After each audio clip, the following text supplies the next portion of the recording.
let's talk about one of the most recognizable symbols in, well, all of pop culture. But you know what? This isn't a story about some slick marketing agency. Nope. This is about how a love for cheesy horror movies, a rebellious spirit, and a seriously cramped basement in New Jersey accidentally created a global brand. I mean, come on. Of course you have. It doesn't matter if you're a diehard punk fan or if you've never heard a single Misfits song in your life. This face, it is everywhere. It's basically become a part of our cultural wallpaper. You see it on a hoodie walking down the street, slapped on the bottom of a skateboard at the park, or, yeah, permanently inked on someone's arm. It's become this universal symbol for counterculture, for, being an outsider. And here's the kicker, the thing that makes this story so incredible. This massive icon wasn't dreamed up in a corporate boardroom. It was born out of pure necessity. This is the story of how the Misfits, just by trying to survive, accidentally became branding geniuses. So, how on earth did this happen? Well, to really get the Misfits icon, we first have to understand the world they were pushing back against, a world that, honestly, kind of made them inevitable. So, picture the music scene in the mid-70s. It was all about being big and polished. You had these massive stadium rock shows, really complex prog rock, and super slick disco. The whole thing was a highly produced corporate machine. And for a lot of kids, it just felt totally out of reach. And then, out of that scene, you get a reaction. From Lodi, New Jersey, of all places, a band called the Misfits just appears.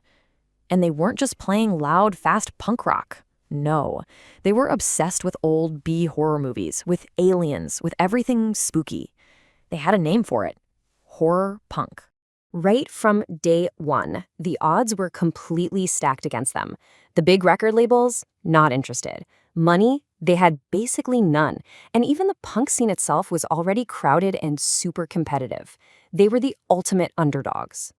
So you've got no industry support. You've got no cash.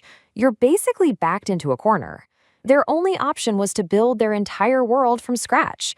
This wasn't some cool artistic choice. It was a straight-up survival strategy.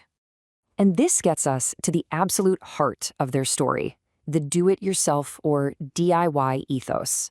For punk bands, DIY meant that if you wanted something done, you just did it yourself. You didn't sit around waiting for a record deal or for some manager to discover you. You seized control. The Misfits took this idea to the absolute extreme. They scraped together money to pay for their own recordings. They designed all their own artwork to get that horror vibe just right.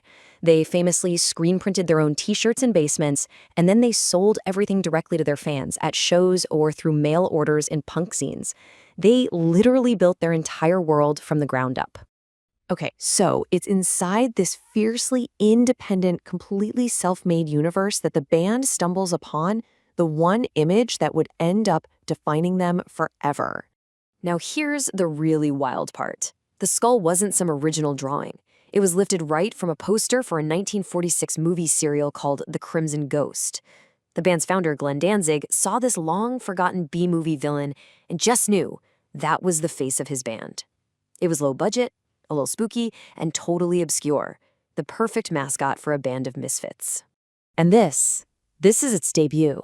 Its first public appearance was right here, on the cover of a little 7-inch single back in 1979.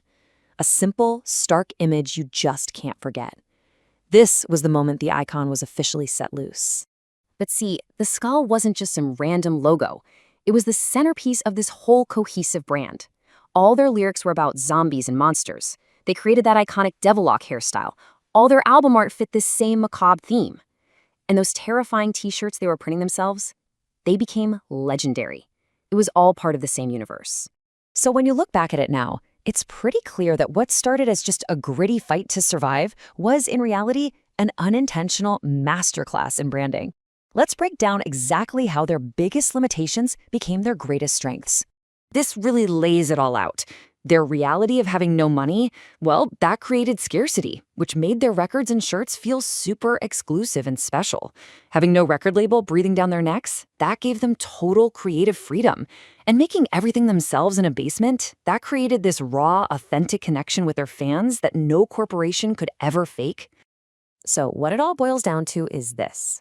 They had a crystal clear vision, they were relentlessly consistent with it, and they understood their audience inside and out.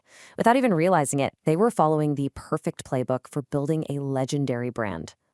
But here's the thing, the band's first run was actually pretty short. And ironically, it was only after they broke up that the Fiend Skull really began its journey from the basements of New Jersey to, well, everywhere. So after it first shows up in '79, the original band falls apart by 1983. But then, in the mid-90s, the band gets back together and the merchandise business just explodes. The Skull went from being this underground punk secret to a global commodity you see on absolutely everything. And this right here is the central paradox of the whole story. It started as this badge of honor for a small tribe of outsiders. It was like a secret handshake. Today, it's a mainstream fashion statement. It's an edgy look that millions of people wear without ever having heard the song Horror Business. Which kind of leaves us with one last really interesting question to chew on. When an icon of the underground gets this popular, this commercial, does it lose the very rebellion that made it so powerful in the first place? Can a symbol of defiance actually survive its own success? That's definitely something we're thinking about.